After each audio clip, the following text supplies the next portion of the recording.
Hi welcome back to my YouTube channel. ಇವತ್ತು ಬಂದುಬಿಟ್ಟು ನಾನು ಚಿಕನ್ ಕಬಾಬ್ ಯಾವ ರೀತಿ ಮಾಡೋದಂತ ಹೇಳ್ತಾ ಇದ್ದೀನಿ. ತುಂಬಾ ಟೇಸ್ಟಿಯಾಗಿರುತ್ತೆ. ಬನ್ನಿ ಅದಕ್ಕೆ ಏನೇನು ಬೇಕಂತ ನೋಡ್ಕೊಳ್ಳೋಣ. ನೋಡೋಕ್ಕಿಂತ ಮುಂಚೆ ಯಾರೆಲ್ಲ ನನ್ನ ಚಾನಲ್ನ ಸಬ್ಸ್ಕ್ರೈಬ್ ಮಾಡ್ಕೊಂಡಿಲ್ಲ ಪ್ಲೀಸ್ ಹೋಗ್ಬಿಟ್ಟು ಸಬ್ಸ್ಕ್ರೈಬ್ ಮಾಡ್ಕೊಂಡು ನೋಡಿ. ಹಾಗೆ ವಿಡಿಯೋ ಇಷ್ಟ ಆದರೆ ಲೈಕ್ ಮಾಡಿ ಆ್ಯಂಡ್ ಕಾಮೆಂಟ್ ಮಾಡಿ ನಿಮ್ಮ ಫ್ರೆಂಡ್ಸ್ ಆ್ಯಂಡ್ ಫ್ಯಾಮಿಲಿಗೆ ಶೇರ್ ಮಾಡಿ. ಬನ್ನಿ ಹೇಗೆ ಮಾಡೋದಂತ ನೋಡೋಣ. ಈಗ ನಾನು ಒಂದು ಅರ್ಧ ಕೆಜಿಯಷ್ಟು ಚಿಕನ್ ತೊಗೊಂಡಿದ್ದೀನಿ. 1 ಸ್ಪೂನು ಗರಂ ಮಸಾಲ, 1 ಸ್ಪೂನು ಖಾರದ ಪುಡಿ, ಅರ್ಧ ಟೇಬಲ್ ಸ್ಪೂನಷ್ಟು ಅರಿಶಿಣದ ಪುಡಿ, 1 ಮೊಟ್ಟೆ, ರುಚಿಗೆ ಎಷ್ಟು ಬೇಕೋ ಅಷ್ಟು ಉಪ್ಪು, ಅರ್ಧ ಟೇಬಲ್ ಸ್ಪೂನಷ್ಟು ಕಾಳು ಮೆಣಸಿನ ಪುಡಿ. ಈಗ ಶುಂಠಿ ಬೆಳ್ಳುಳ್ಳಿ ಪೇಸ್ಟ್ ತೊಗೊಂಡಿದ್ದೀನಿ. ಮಾಡುವಾಗ ಎಷ್ಟು ಹಾಕಬೇಕು ಅಂತ ತೋರಿಸ್ತೀನಿ. ಒಂದು ಬೌಲ್ ತೊಗೊಂಡಿದ್ದೀನಿ. 4 ಸ್ಪೂನಷ್ಟು ಕಾರ್ನ್ಫ್ಲವರ್ ತೊಗೊಂಡಿದ್ದೀನಿ. ಹಾಗೆ ಮಾಡಲಿಕ್ಕೆ ಎಣ್ಣೆ.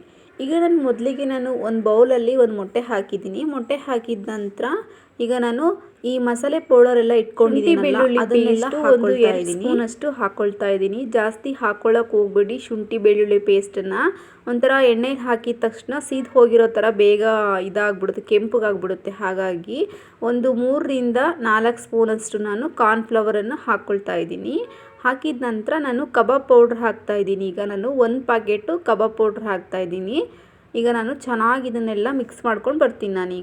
ನಾನು ತೊಗೊಂಡಿರೋ ಮೆಜರ್ಮೆಂಟಿಗೆ ಒಂದು ಮೊಟ್ಟೆ ಹಾಕಿದರೆ ಸಾಕಾಗುತ್ತೆ. ಈಗ ಕಲಿಸುವಾಗ ಮೊದಲಿಗೆ ನೀವು ಗಟ್ಟಿಯಾಗಿದೆ ಅಂತ ಅನ್ಬೋದು. ನೀವು ಚೆನ್ನಾಗಿ ಮಿಕ್ಸ್ ಮಾಡಿದ ನಂತರನೇ ಗೊತ್ತಾಗೋದು. ಈಗ ನೋಡಿ ಚೆನ್ನಾಗಿ ಮಿಕ್ಸ್ ಮಾಡ್ತಾ ಇದ್ದೀನಿ ನಾನು. ಗಂಟಿಲ್ದ ಹಾಗೇ ಮಿಕ್ಸ್ ಮಾಡ್ಕೊಳ್ಳಿ. ನೀವು ಯಾವುದೇ ಕಾರಣಕ್ಕೂ ನೀವು ನೀರನ್ನು ಹಾಕಕ್ಕೆ ಹೋಗಬೇಡಿ. ನೀವು ಮೊಟ್ಟೆ ಹಾಕಿಬಿಟ್ಟೆ ಮಾಡಬೇಕಾಗುತ್ತೆ. ಚೆನ್ನಾಗಿ ಕೋಟಿಂಗ್ ಎಲ್ಲ ಚೆನ್ನಾಗಿ ಬರುತ್ತೆ. ಹಾಗಾಗಿ ಈಗ ನೋಡಿ ಚೆನ್ನಾಗಿ ಮಿಕ್ಸ್ ಮಾಡ್ತಾ ಇದ್ದೀನಿ ನಾನು ತೊಗೊಂಡಿರೋ ಒಂದು ಅರ್ಧ ಕೆಜಿ ಕಬಾಬ್ಗೆ ಪರ್ಫೆಕ್ಟ್ ಮೆಜರ್ಮೆಂಟ್ ಇದು ನಾನು ಹೇಳ್ತಾ ಇರೋದು. ಕಬಾಬ್ ಪೌಡರ್ಗೆ ಮೊದಲೇ ಉಪ್ಪಿರೋದ್ರಿಂದ ನೀವು ಉಪ್ಪನ್ನು ನೋಡಿ ಹಾಕ್ಕೋಬೇಕಾಗುತ್ತೆ. ಈಗ ನೋಡಿ ಚೆನ್ನಾಗೆಲ್ಲ ಮಿಕ್ಸ್ ಮಾಡಿದ್ದಾಯಿತು. ಇಷ್ಟಿದ್ರೆ ಸಾಕು. ನೋಡ್ತಾ ಇದ್ದೀರಾ, ಪೂರ್ತಿ ತೆಳುವಾದ್ರೂ ಕೋಟಿಂಗ್ ಎಲ್ಲ ಚೆನ್ನಾಗಿ ಬರಲ್ಲ. ಇಷ್ಟಿದ್ರೆ ಸಾಕು. ಈಗ ನಾನು ತೊಗೊಂಡಿರುವ ಚಿಕನನ್ನು ಸಹ ನಾನು ಹಾಕ್ಕೊಳ್ತಾ ಇದ್ದೀನಿ. ಚಿಕನನ್ನು ಚೆನ್ನಾಗಿ ಇದನ್ನು ಮಿಕ್ಸ್ ಮಾಡ್ಕೊಳ್ತಾ ಇದ್ದೀನಿ ನಾನು. ಚಿಕನ್ ಆದಷ್ಟು ನೀವು ಕೈಯಿಂದನೇ ಮಿಕ್ಸ್ ಮಾಡ್ಕೊಳ್ಳಿ. ಹಾಗಾದರೆ ಚಿಕನ್ಗೆ ಚೆನ್ನಾಗೆಲ್ಲ ಮಸಾಲೆ ಎಲ್ಲ ಕೋಟು ಚೆನ್ನಾಗಾಗುತ್ತೆ. ಹಾಗಾಗಿ ಈಗ ನೋಡಿ, ನಿಮಗೆ ಏನಾದರೂ ಸ್ವಲ್ಪ ಹುಳಿ ಬೇಕು ಅಂತ ಅನ್ನೋರು ಒಂದು ಅರ್ಧ ಹೋಳಷ್ಟು ನಿಂಬೆ ಹುಳಿನ ನೀವು ಹಾಕ್ಕೋಬೋದು. ಬೇಡ ಅನ್ನೋರು ಹಾಕ್ಕೊಳೋಕ್ಕೇನು ಹೋಗಬೇಡಿ. ನಾನೇನು ಹಾಕ್ತಾ ಇಲ್ಲ.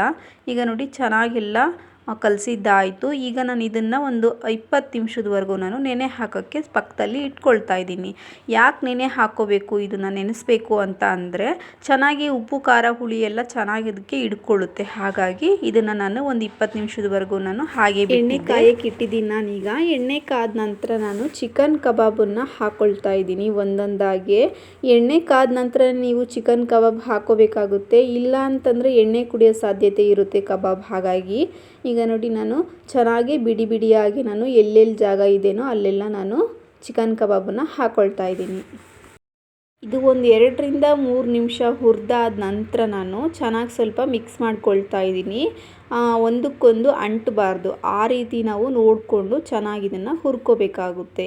ಈಗ ನಾನು ಚೆನ್ನಾಗಿ ಹುರ್ಕೊಳ್ಳೋವರೆಗೂ, ಕೆಂಪಗಾಗೋವರೆಗೂ, ತುಂಬ ಕ್ರಿಸ್ಪಿ ಆಗೋವರೆಗೂ ನಾನು ಚೆನ್ನಾಗಿ ಇದನ್ನು ಹುರ್ಕೊಳ್ತಾ ಇದ್ದೀನಿ.